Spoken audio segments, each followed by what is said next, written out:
Sintonizados. A partir del año 2003, el país vivió una serie de cambios políticos drásticos. Movimientos sociales y población expulsaban al gobierno constituido de ese entonces. Se sucedían dos presidentes en menos de 3 años, y el actual partido de gobierno, el 2005, ganaba la elección presidencial con más del 50% de votos. Esa ola de cambios también trajo nuevos debates al país, como el tema de la autonomía, que desde tierras orientales expandía el discurso autonomista al resto del territorio nacional. Tomaría relevancia la figura del actual gobernador Rubén Costas, primer gobernador electo del departamento de Santa Cruz y principal líder opositor en su momento, quien junto a organizaciones políticas, sociales, líderes cívicos de distintos departamentos, forma en el año 2003 el partido político Movimiento Demócrata Social. Hoy, agosto de 2019, en alianza de distintas plataformas ciudadanas, toman el nombre de Bolivia Dice No para participar en las elecciones de octubre con su candidato presidencial, el senador Óscar Ortiz. Bienvenidos a Sintonizados, soy Álvaro Rivera y los saludo en este 6º episodio de nuestro podcast. No olviden que pueden suscribirse a nuestras redes sociales, en Facebook como Sintonizados, Twitter @sintonizados_bo y a su servidor Álvaro Rivera como @irriverente. Pueden escucharnos en distintas plataformas de podcast como Spotify, Stitcher y Anchor FM. Hoy quiero dar la bienvenida al candidato a diputado uninominal por la circunscripción 7 de la ciudad de La Paz y también vocero de Bolivia Dice No, el señor Guillermo Paz. Buenas tardes, Guillermo. Álvaro, qué gusto de reencontrarte de mucho tiempo. Yo te considero, aparte de respeto por tu programa, un compañero de lucha, porque hemos estado en las calles en la época más dura del MAS, donde nadie quería salir y tenía miedo. Y tú has dado el pecho en esa época. Tengo los mejores recuerdos de esa primera etapa de la lucha. Soy candidato a la zona sur, C7. ¿Y por qué digo zona sur? Porque mucha gente no sabe qué número. Han hecho un cambio de circunscripciones, ¿no? Y hay que orientarlo un poco.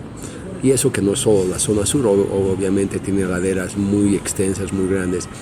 Pero aquí estamos queriendo llevar la lucha de las calles al Parlamento. Hemos estado como activistas 13 años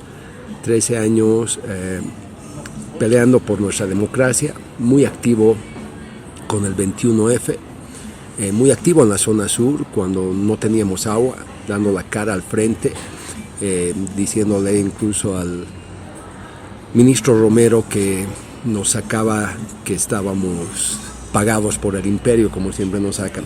Pero esta es parte de la lucha, es parte de nuestra vida democrática.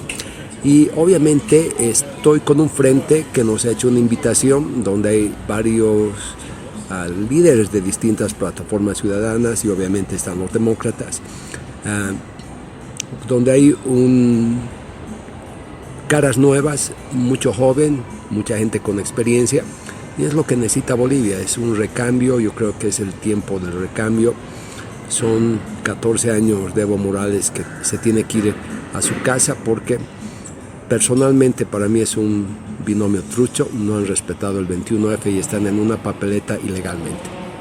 Justamente quiero tomar ese tema, ¿no? Comenzar con lo que es el 21F. El año 2016 Bolivia le daba un revés al movimiento socialismo y especialmente al presidente Evo Morales, ¿no? Se le ganaba en las urnas el 21 de febrero, donde la población en su mayoría le decía no a Evo Morales.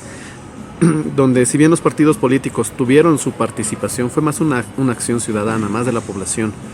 ¿Por qué ahora Demócratas toma ese eslogan que se manejó en la campaña del 21F de Bolivia Dice No como nombre para participar en estas elecciones de octubre?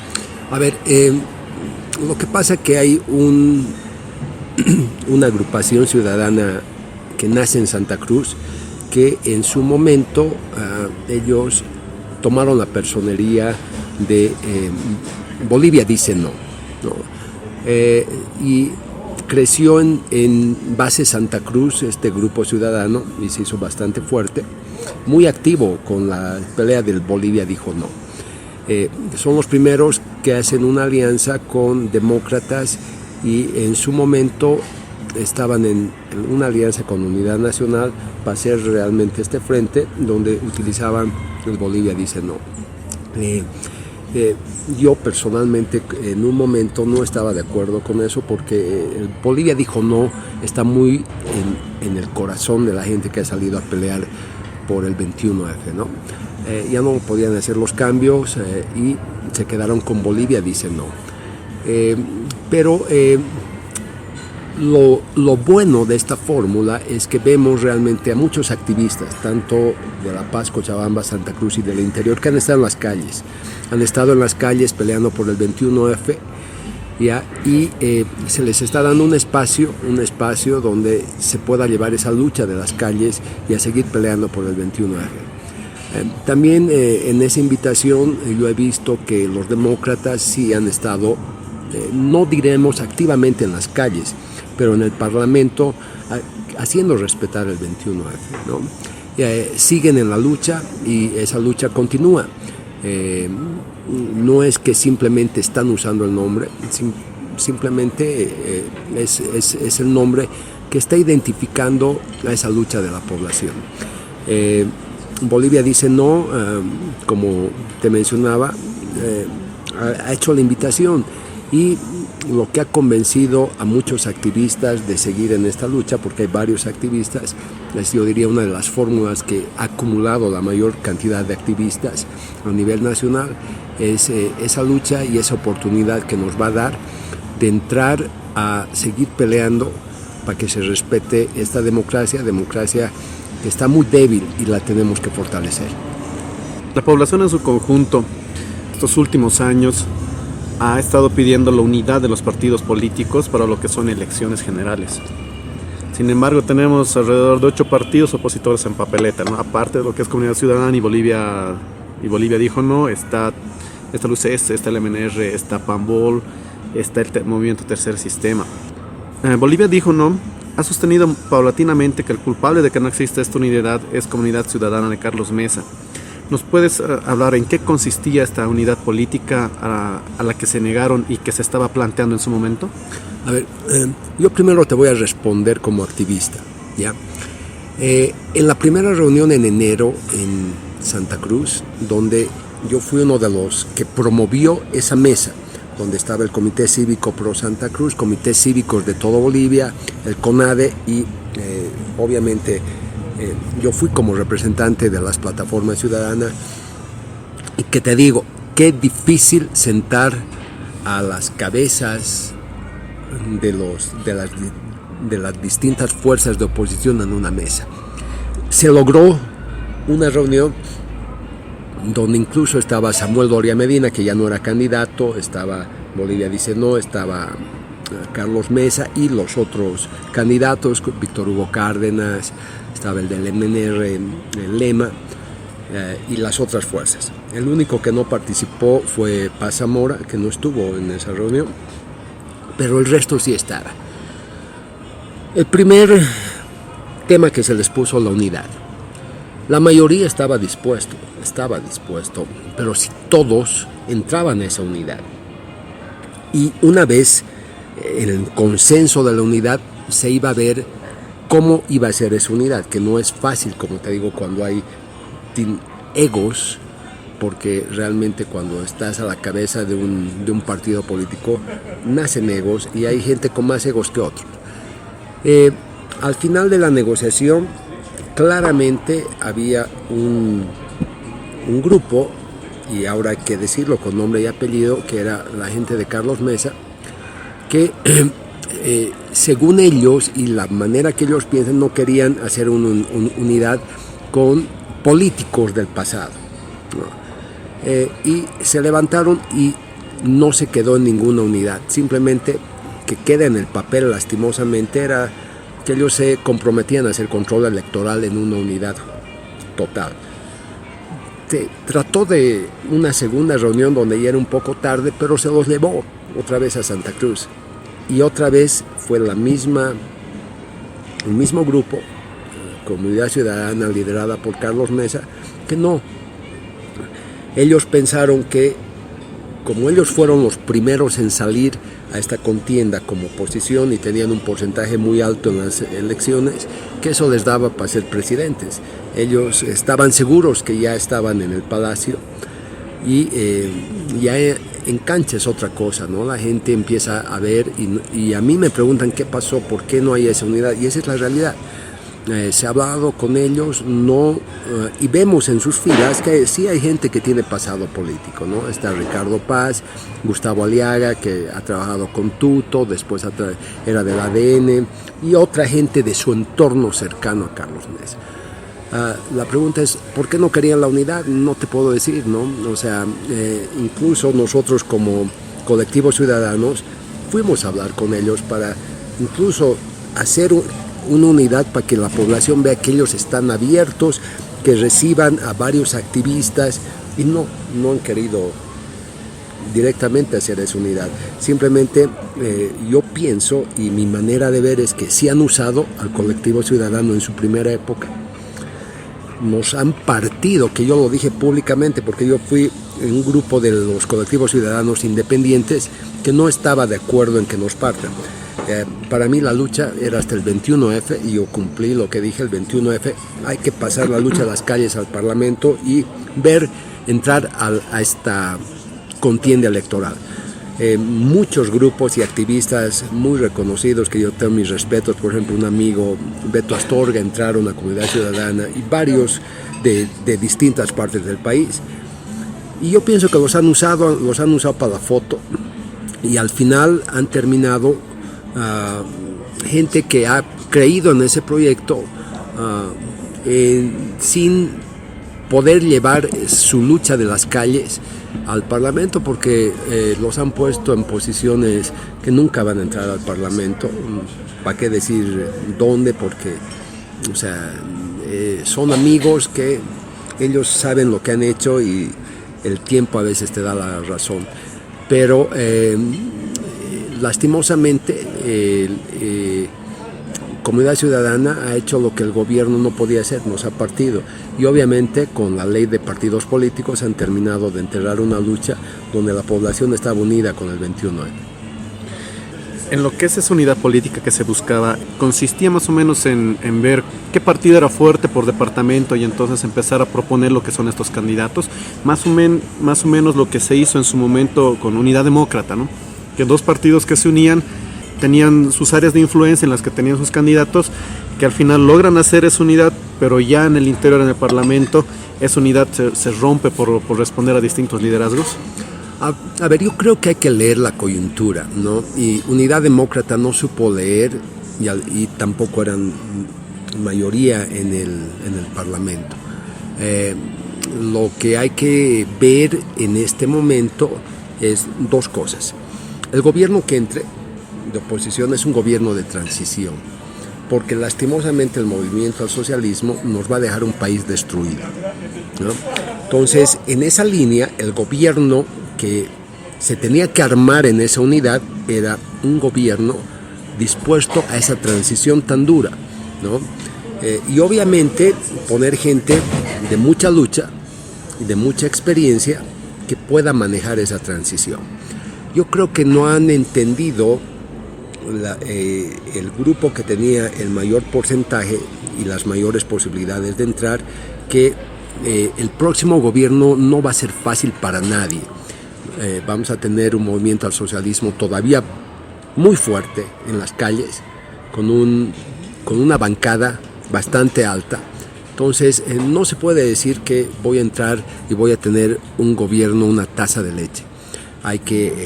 La realidad es otra, ya la estamos sintiendo con una economía que cada día es más dura, pero todavía una fantasía, algo que nos está mintiendo el gobierno. Sabemos que hay mucha plata del narcotráfico, el contrabando, pero vemos lo que ha pasado en Argentina. Macri no ha sido lo suficientemente fuerte para ser un verdadero gobierno de transición, donde realmente tienes que ser fuerte y limpiar de tu gobierno todo lo malo para que no se te quede y te jale, o sea, una manzana podrida te jala el resto, ¿no? Y los números no le han ayudado. Se ha visto, se han hablado con expertos que han estado en gobiernos de transición y se les ha planteado esa idea y mucha gente no la entiende. Mucha gente piensa que va a ser gobierno y va a tener un gobierno, una taza de leche, donde va a entrar a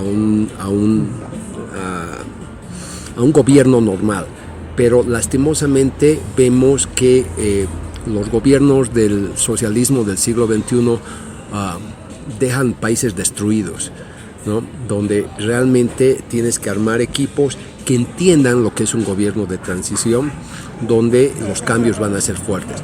No te digo que se va a cambiar de ideología, que va a haber cambios radicales, pero sí hay los huecos de la corrupción, de todo lo que le han mentido a sus países. Y no estoy hablando solo de Bolivia, podemos ver más arriba lo que en el mismo Brasil, en Venezuela. Entonces, esa parte no la habían entendido. Y yo creo que ahí fue donde se derrumbó la unidad, porque ellos pensaron que ellos podían hacer simplemente solos y hacer un gobierno normal, cuando se les explicó que es un gobierno de transición durísimo y todos tienen que poner el pecho por Bolivia. Veamos qué pasa.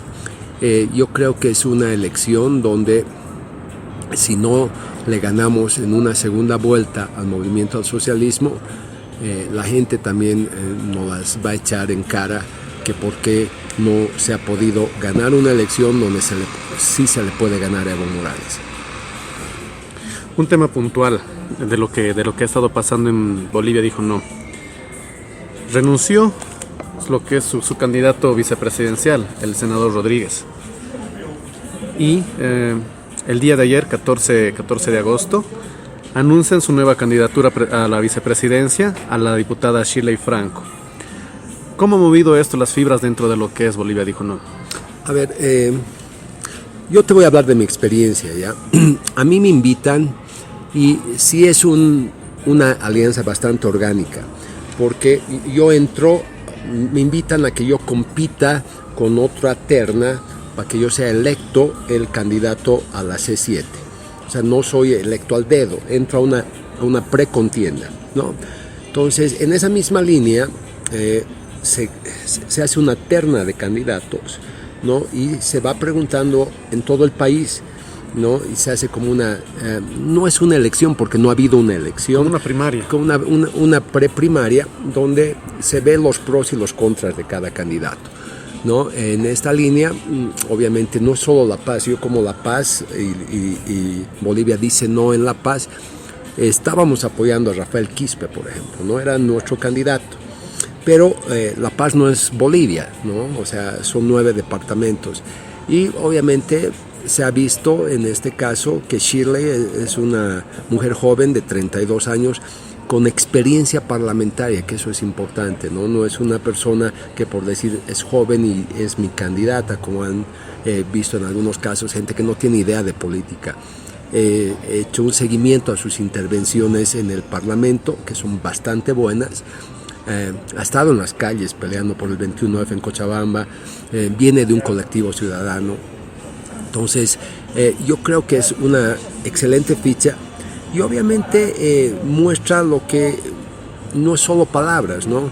Está mostrando que el siglo XXI dicen que es el siglo de las mujeres, ¿no? Las mujeres va con la alternancia, que no está en nuestra Constitución todavía para el presidente y vicepresidente, y le da el impulso a esa juventud, pero es una juventud con experiencia, ¿no?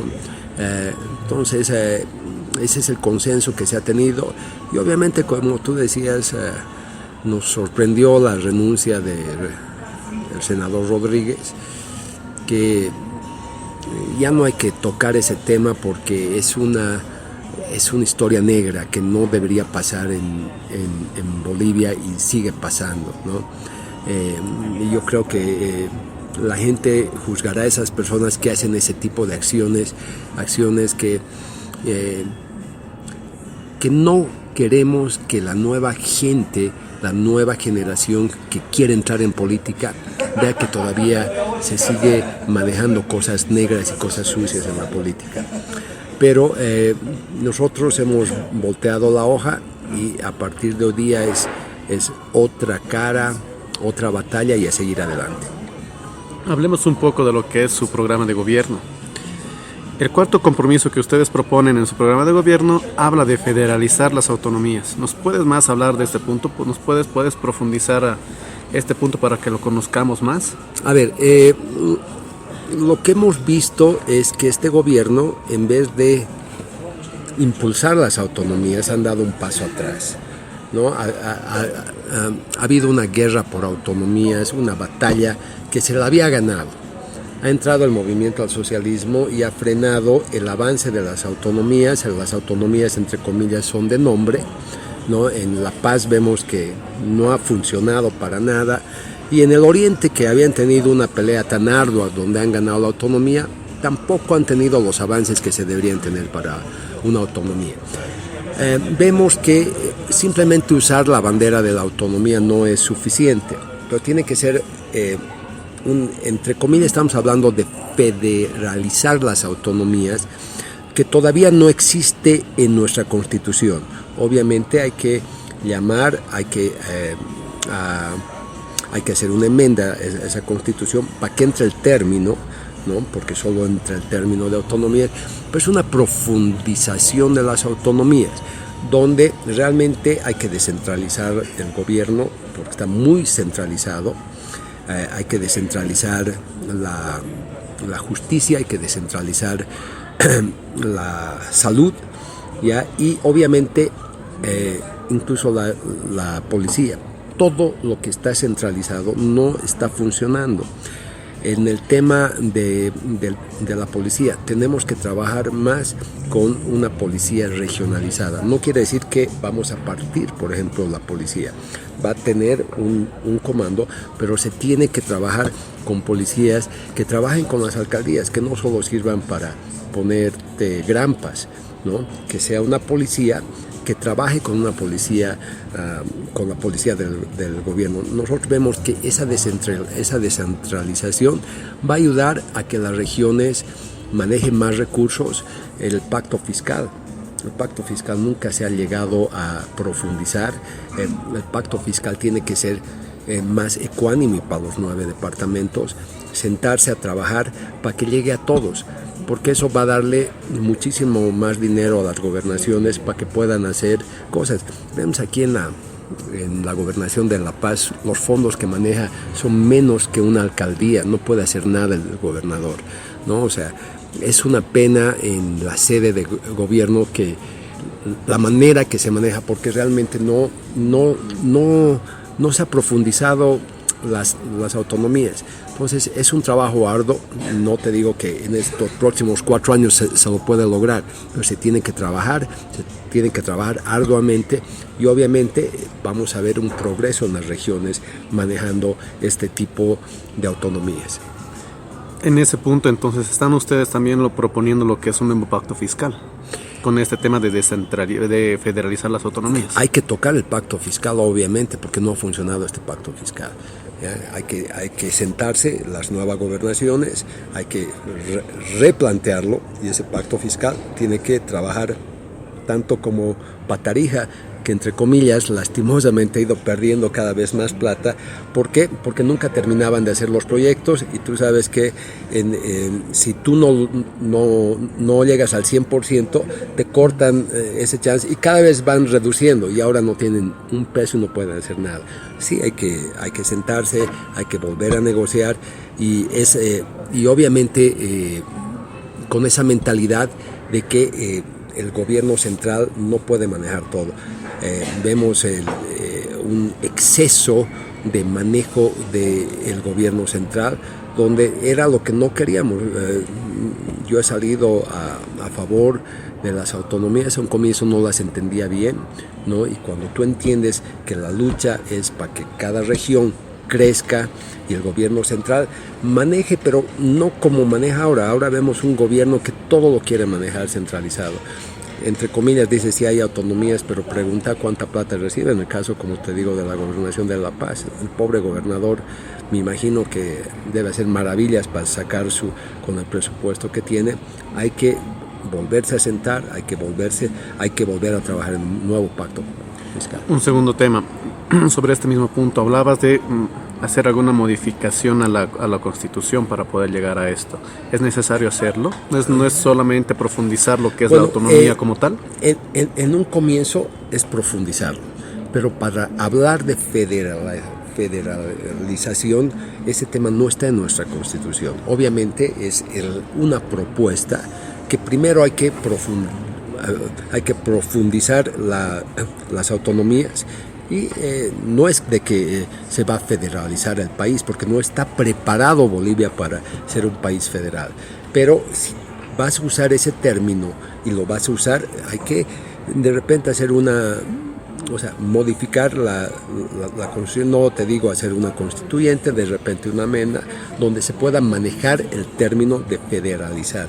La gente se asusta cuando se toca el tema de federalizar. Bolivia no está preparada para ser un país federal. Primero hay que profundizar, las autonomías tienen que funcionar, para después en un futuro de repente hablar de una federalización total. En su programa también tocan 3 temas puntuales que van a impulsar de ser gobierno, lo que es hidrocarburos, minería y el sector agropecuario. ¿No es esto seguir con este modelo extractivista actual y que se le ha criticado tanto al actual gobierno los últimos 14 años? A ver, se le ha criticado, pero también vemos que no ha habido buen manejo en el tema, especialmente de los hidrocarburos, ¿no? Estamos viendo cuando bajan los precios, Bolivia otra vez no tiene plata para nada, y cuando ha habido muchísima plata no se ha hecho nada con el dinero de los hidrocarburos. Lo que nosotros queremos es hacer una reingeniería de los 3 puntos que tú has tocado, ver por qué no ha funcionado, qué ha hecho este gobierno para que no funcione. Hay muchísimas cosas. Obviamente esto tiene que ser manejado por expertos en cada área, lo que no se está manejando ahora es muy político. Tú ves gente que maneja YPFB o los distintos ministerios que están por una cuota política. Yo creo que basta del coteo político y el planteo es claro. Se va a hacer una auditoría en cada área y se va a poner expertos, pero expertos que no salgan al dedo. ¿Ya? Hay un ejemplo en la justicia, por ejemplo, ¿no? Nosotros queremos que haya un panel de gente proba, que se proponga y de esa gente salga la mejor gente que tiene Bolivia, ¿no? Lastimosamente se ha jugado con esos términos y entra gente. Vemos un ejemplo que te puedo dar, un minero manejando la Caja Nacional. ¿Qué tiene que ser un minero? ¿Qué sabe de medicina, por ejemplo, ¿no? Entonces, ese es un ejemplo, y los que hay en el gobierno son muchísimos. Ese coteo político tiene que parar. Yo creo que si Bolivia dice no entra a ser gobierno, se va a traer a la mejor gente que tenga Bolivia, sea de la línea política que sea, porque eso es lo que estamos diciendo en la campaña y eso es lo que queremos hacer. No podemos decir, esta gente, pero era del MNR y no puede. No, si esa gente es la mejor gente en su área, tiene que entrar a servir al país. Esa es nuestra línea. Tocan un punto importante, bueno, que a mí me parece novedoso en lo que es su programa. Proponen un gobierno electrónico, Bolivia digital. ¿Podemos profundizar este punto? Justamente, va un poquito con la línea de la juventud. Estamos en pleno siglo XXI, ¿no? Donde en nuestras líneas vemos mucha gente joven, ¿no? Y hay una brecha entre, porque somos una generación, está la generación del no, que decimos los milenios, y una brecha que todavía está en el siglo XX, y muy marcada tecnológicamente, ¿no?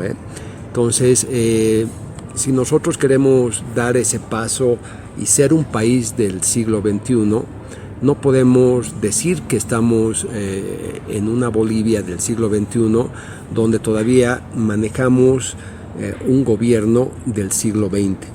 En todo lo que es el gobierno, que hay que cambiar, hay que capacitar a la gente, hay que digitalizar todas las áreas del gobierno, y obviamente eso va a ayudar a que la población viva una vida mucho más fácil. Si vemos países nosotros nos decimos ser del tercer mundo, pero realmente estamos en un octavo o noveno mundo en relación a los países tecnológicamente hablando. No te estoy diciendo que vamos a traer lo último porque de repente no económicamente llegar a un primer mundo, pero sí cambiar las instituciones, cambiar la mentalidad, capacitar a la gente, y eso empieza también con la educación, ¿no? Si tú no tienes una educación donde nuestros jóvenes salen capacitados con una tecnología del siglo XXI, ¿cómo podemos hablar de una Bolivia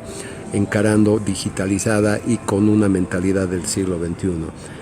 Yo creo que Bolivia tiene que dar ese paso y es el momento de dar ese paso. Hemos tenido 14 años con un boom económico que no los vamos a poder tener, que podíamos haber hecho todos esos cambios, que no se los ha hecho.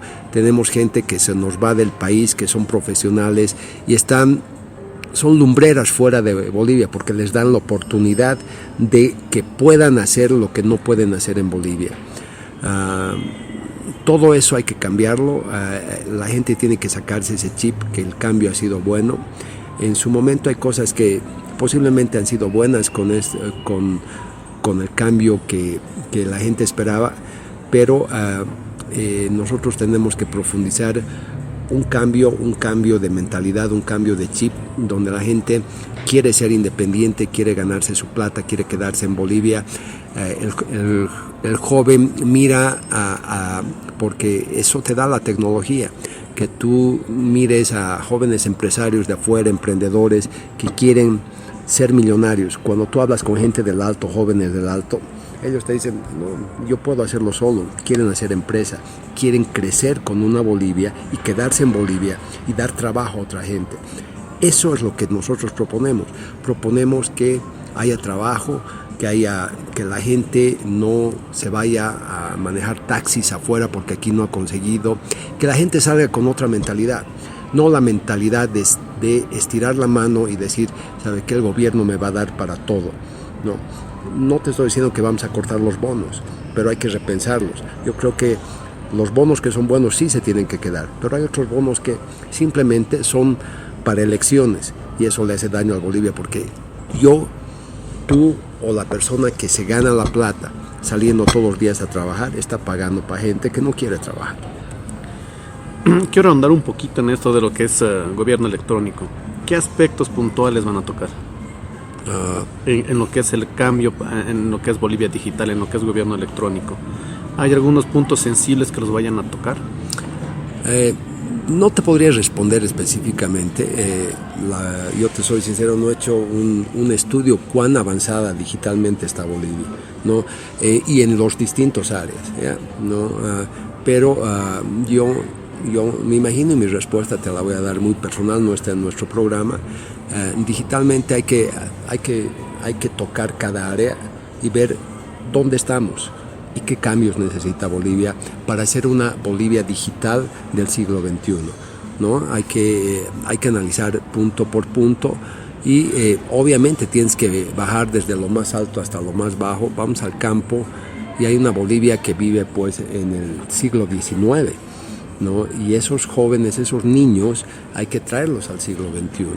Y yo creo que eso es parte de ser una Bolivia digital, una Bolivia donde hoy en una entrevista una joven me decía, el diputado no se le tiene que pedir, por ejemplo, qué está haciendo digitalmente. Yo creo que eso, nosotros que vamos a estar en el Parlamento, le tenemos que hablar digitalmente a esa gente para que llegue a esa población, decir, mira, tú has confiado en mí, me has dado tu voto, yo te voy a responder de esta manera. Pero eso tiene que ir en todos los niveles, ¿no? Por ejemplo, en la zona sur, que todos piensan que la zona sur solo es San Miguel, Calacoto, Achumani, tiene laderas muy duras, ¿no? Yo he recorrido laderas donde vemos otra cara de una Bolivia que no está al nivel de los jóvenes de San Miguel. No te voy a decir que toda esa Bolivia va a ser igual, pero esa Bolivia la tecnología tiene que llegar de alguna manera a esa gente que nos miente el gobierno que está llegando, ¿no? Es una gran mentira, ¿no? Nos hablan mucho de nuestro satélite y nadie sabe qué hace el satélite, por ejemplo, ¿no? Pero yo creo que va por esa línea la Bolivia digital. El año 2009, Guillermo Paz fue candidato por la circunscripción 7 por el Partido de Convergencia de Manfred Reyes Villas. Hoy, 2019, estás volviendo a candidatear por la misma circunscripción. ¿Por qué insistir en una diputación uninominal que ya antes se perdió contra el MAS? A ver, yo creo que hay que hacer un análisis de coyuntura, ¿ya? Yo me acuerdo esa época tan dura, fuimos invitados por Convergencia, que era igual una, entre comillas, una juntucha, y hay que ser crítico en esa, y improvisada. Se fue a una contienda contra el movimiento al socialismo que era muy fuerte y muy radical. Hubo fraude, no es una excusa. Nosotros a las 7 de la noche estábamos festejando una victoria. 11 de la noche llegaron como 10,000 votos, 11,000 votos de Palca Mecapaca, que no podíamos entrar en esa época ni siquiera a hacer control electoral, ¿no? Y nos dieron la vuelta a la elección, salió el movimiento al socialismo, que en esa época era aliados de lo que es ahora Solvo y los Sin Miedo, y ganaron las UNIs. Fue durísimo. ¿Y por qué? Porque uno es un tema personal, a mí me gusta ganar, y no es una porfía, ¿no? Yo creo que si no se ha ganado las uninominales es porque no había un control electoral, la gente no era consciente que tiene que defender su voto. Yo creo que el 21F nos ha enseñado a la población que si yo no defiendo mi voto nos van a volver a ganar. Ese 51.3% con un fraude, porque yo creo que es mucho más alto ese porcentaje, se lo ha ganado porque la gente ha ido a defender su voto. Entonces ahora no importa de qué color eres de oposición, y yo le digo a la gente, tienes que cuidar tu voto. Cada voto cuenta, con un voto nos pueden ganar una diputación en las UNIs. Entonces, yo creo que el control es fuerte. Yo personalmente la tengo consciente. Tengo que tener una persona en cada mesa. Esa época la gente tenía miedo hasta ir a una mesa electoral. Ser de un partido de oposición era un pecado. ¿Por qué? Porque el gobierno se aseguró de asustar a la gente que no podíamos conseguir quien vaya a hacer un control a una mesa. Ahora estamos en las calles y mucha gente dice, yo quiero hacer control electoral, quiero cuidar mi voto. Y eso va a marcar la diferencia en esta elección. Entonces, en el caso mío, que yo soy un activista, no he dejado de ser activista, porque, como te digo, nunca he estado inscrito en un partido político, siempre he sido de una agrupación ciudadana, y eso me ha dado el chance de volver a salir a las calles y decir, yo sí soy un opositor, pero he estado con la oposición, y voy a apoyar a todo lo que sea oposición, no por ser opositor, porque veo que este gobierno nos ha mentido y le ha mentido a la población en muchas áreas. No te digo que todo ha sido mal, porque eso sería ser un ciego, porque ha hecho cosas buenas, ha hecho una inclusión que se debería haber hecho hace mucho tiempo, pero no tan radical de repente como lo han hecho, porque eso ha hecho que haya mayor racismo, si esa es la palabra, ¿no? Antes de repente ellos te venden que ellos no podían entrar a la Plaza Murillo. Mentira, yo desde que tengo uso de razón, todos han entrado a la Plaza Murillo y nadie te sacaba patadas, pero sí, cuando hemos sido opositores nos han sacado a gases. Esa es una gran diferencia, ¿no? Pero yo creo que el control electoral va a hacer que esta vez La Paz por lo menos gane unas 2 uninominales, hablando con la gente y cuidando su voto. Tú, como candidato uninominal, en caso de llegar lo que es a la Asamblea Legislativa, ¿qué le ofreces aquí a tus votantes? A ver, yo tengo 2 lemas que están yendo conmigo en esta contienda. Yo no me vendo, yo no me voy a vender, yo no me voy a dar la vuelta. Sabemos que la oposición va a tener 2/3. Ya el presidente lo ha anunciado, que tiene miedo a no sacar los 2/3. Y es importante que la persona que la población elija sea una persona de convicción, que no se venda. Yo estoy 13 años en las calles, nos han tratado de comprar por todo lado y hemos seguido en la lucha. Esa gente que entre a este nuevo Congreso con esos 2/3 tiene que ser gente que no se venda, que haga respetar el voto. Yo digo, yo voy a defender el voto del ciudadano. Estoy en esta lucha por el 21F, entonces tengo que ser consciente y consecuente con lo que digo. Si yo te digo, yo voy a defender tu voto, pero ¿qué es defender el voto? No es solo decir, ¿sabes qué? Tú has votado por mí, yo no. Defender el voto es defender en que se cumplan las leyes, defender de que no haya más corrupción, ¿no? Lastimosamente, la corrupción ha sido terrible y es terrible con los gobiernos del MAS. Entonces, defender tu voto quiere decir muchas cosas, no es solo una palabra, defender lo que tú has ido a poner en las urnas. Obviamente lo voy a defender, voy a hacer que no se pisotee esta Constitución, que, ojo, es una Constitución del MAS y aún así no la respeta. Nosotros hemos estado en las calles porque no estábamos de acuerdo con esta Constitución, pero aún así la respeto porque ha ganado legalmente, se ha ido a unas urnas y ellos han ganado, pero ellos tampoco respetan la Constitución y la pisotean. Entonces, mi compromiso es que no se pisotee la Constitución y que se respeten las leyes. Las encuestas nos están marcando que Bolivia dice, no, el proyecto que encabeza Óscar Ortiz y del cual eres parte como invitado, está tercero en lo que son la preferencia electoral. ¿Cómo están viendo todo ese tema de encuestas, la preferencia, la votación y estos 2 meses que restan para las elecciones? A ver, las encuestas son una fotografía del momento, una fotografía que hay que analizarla como lo que son, una fotografía del momento donde te hacen un poquito analizar cómo vas a manejar esa fotografía del momento. Nosotros estamos... Óscar Ortiz empezó con un 2% a nivel nacional, nadie lo conocía, está en subida, está entre un 9 y 11. Y yo creo que estos 2 meses son claves para hablar con la gente. Hay un 24.2.3 de indecisos en la última encuesta. Y esa es la población a la que nosotros estamos yendo a hablar, ¿no? Hay ese 35% voto duro del MAS. Haga lo que haga Evo Morales, van a votar por Evo Morales, ¿no? Eso estamos conscientes. Nosotros no, personalmente yo no voy a entrar en la guerra sucia de ir a atacar a comunidad ciudadana. Yo creo que eso le hace daño al país.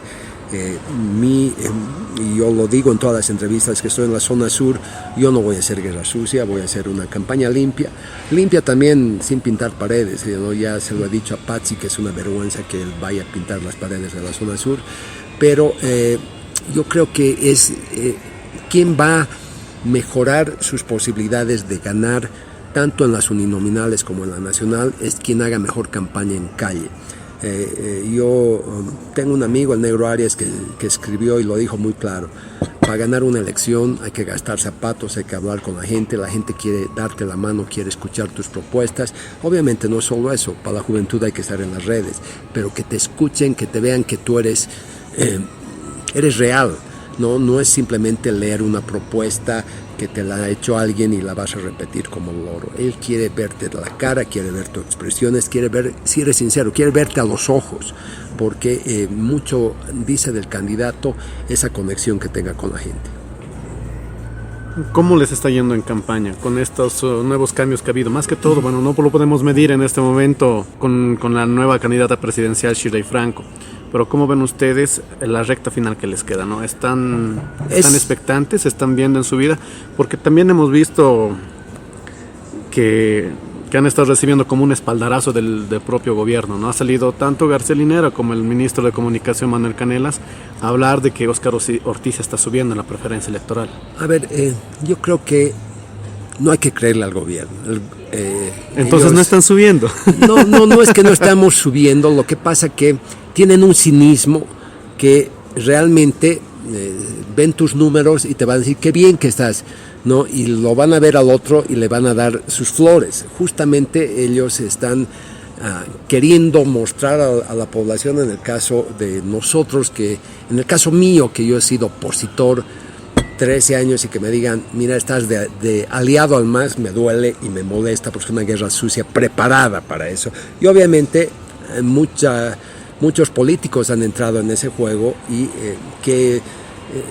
han hecho un gran trabajo en redes. Yo te digo, gran trabajo, ¿no? O sea, realmente un buen equipo. No sé si serán los azules o los anaranjados, que que mucha gente piensa de que estamos trabajando con el gobierno. Nunca hemos trabajado con el gobierno, no vamos a trabajar, hemos sido opositores, y la única manera de convencer a la población es hablando con ellos y que te miren a los ojos cuán sincero eres. La gente se da cuenta quién es quién, y esto está empezando, son 65 días que tenemos, y veremos qué pasa el 20 de octubre. Quiero agradecer la presencia de Guillermo Paz por brindarnos estos minutos para una entrevista para lo que es nuestro podcast. Muchas gracias, Guillermo. Muchas gracias a ti, y otra vez, como te digo, mi convicción es: yo no me vendo, voy a hacer respetar tu voto, y la zona sur que me está escuchando, que esa la tenga clara.